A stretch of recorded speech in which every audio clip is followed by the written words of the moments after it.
So for today, it's something I always been wanting to do, but I just never had the courage to do it, and that was basically to just draw armor and I guess color it as well. I never really went in that direction mainly because I was afraid of it, but I think it's time to kind of just exit out of my comfort zone with this one, and so that's basically what I did.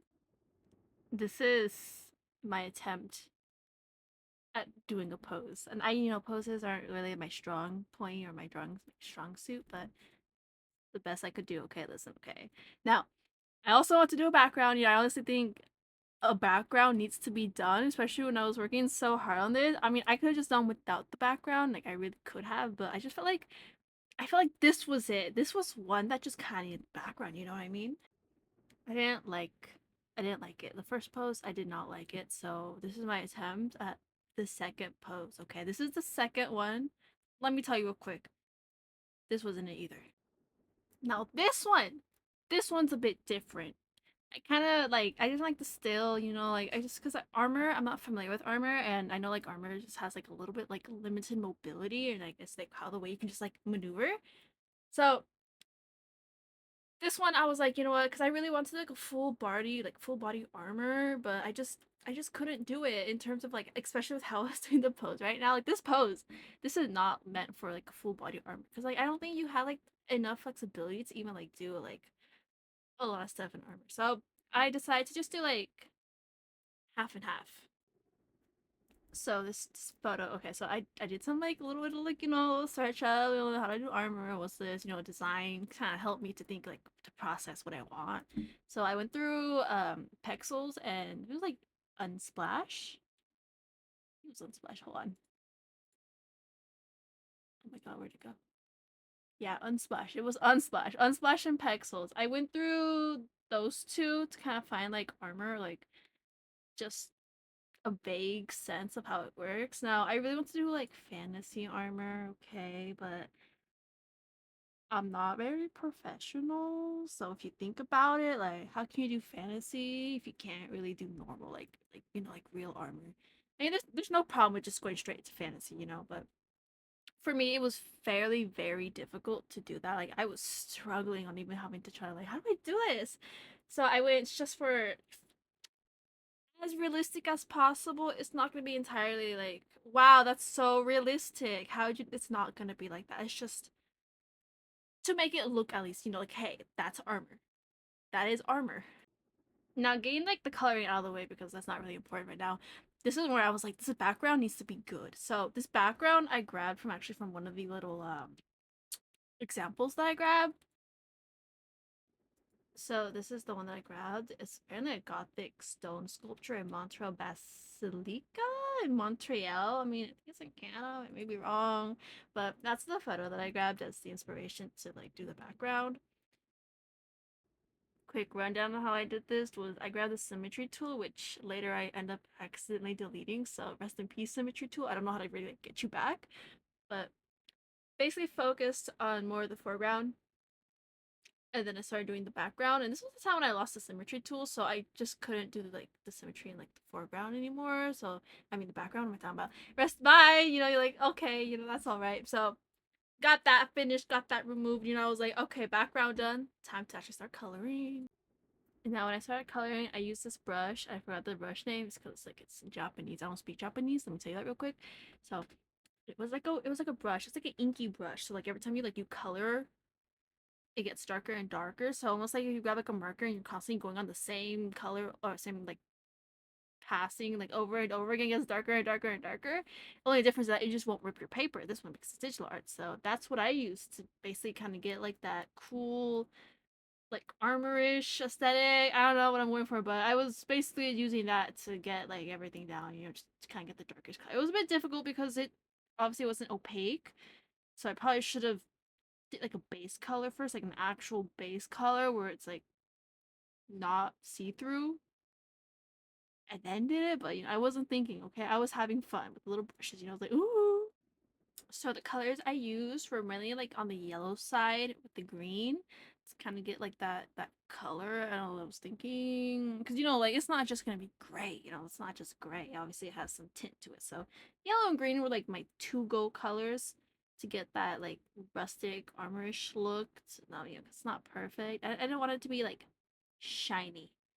I want it to be shiny, but like have some texture to it. Now, this is what I was talking about when I did half and half. So because the pose was a bit like too difficult to kind of just like, you know, I mean, if you think about it, armor obviously is not gonna like show off like a bit of like under your chest or that area. I don't know, like, under your chest, where obviously you can get stabbed, like pat pat. But this is leather. This is I wanted to do leather because leather and armor looks kind of it's kind of cool, you know, like ooh, that's kind of cool combination. And because I know how to do a full body of armor, so this is what I did. Leather, which is brown. I did brown because I don't think you can dye leather. But I didn't want to do black leather. I know black matches almost every color. It's just brown just seemed a lot more organic. So speeding through and not rewatching, I kind of realized I forgot something. It's not kind of, I really did forget it. It was I really wanted to add chainmail to like the torso and a bit of the arms, but I completely forgot about it. I don't know how, but I did. So if I were to do you know go back and re-edit, I'd go back to add in the chainmail, like where under like the arms are, and then as well as like where the torso is, because I mean obviously you gotta protect yourself, you know what I mean, like armor, you gotta armor up. I just want to take this moment to appreciate the eyes I've drawn.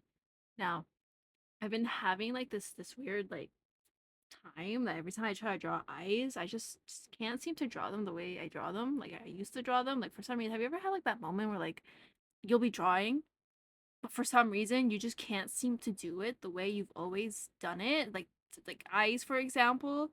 Like you used to draw like really pretty eyes, but all of a sudden, like for some unknown reason, like a couple of days later, you just can't seem to draw eyes the way you used to draw them, and you're so frustrated because like they're not the same, and you want them to be the same because you like the way they were in the beginning, but now they're just no longer going to be the same anymore. And so, for some reason, you know, when I was doing these eyes, I was like, wow, these actually look pretty good, you know? It's like that one when I was doing drawing Harumasa from Genshin. Not Genshin, I'm sorry, from Zone Zero. I just wasn't I just couldn't do it. Like for some reason he just was not it was not working out today. But look at these eyes right here. Oh my goodness, they're coming out so pretty for some reason. Like who done it? Because it wasn't me for sure. I did purple eyes. You see that little shine that's gonna pop in? Oh yeah, I was kind of proud.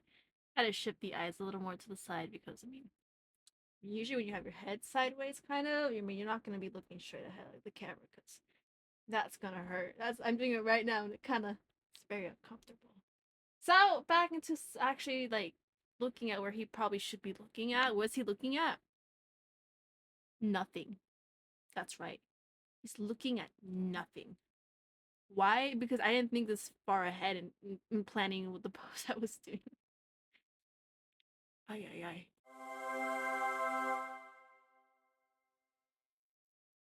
His hair is done. Wow, look, it's red. I did red because I don't draw red hair a lot. But I almost forgot his sword. I mean, at least I didn't forget the sword. You know, I did. You know, I forgot the chainmail. I mean, at least I did the sword. Like, jeez, you know. This is nearing the end of the journey of armor that I just first time. You know, it's always the first time for everything. Like the background. So I had like a little yellow light. Well, I want everything to be yellow because it would be bright, you know, and then there's really light shining down. So I'm trying to like really play with the light right here. Putting yellow. It's supposed to be bright, like a bright sunny day. I don't know if I did it right. Like I want to say like it looks nice. I mean, it looks nice to my eyes. Probably until like I look at it tomorrow and be like, wait a minute, that doesn't look right. Just want to say one thing though, backgrounds, you know, don't avoid them. Don't do that because then you're gonna be struggling like how I kind of did. And honestly, just explore as much as you can. Like if you never did something before, like if you never drew armor like I did, just do it. Like you know what, it'll be fun, or so they say.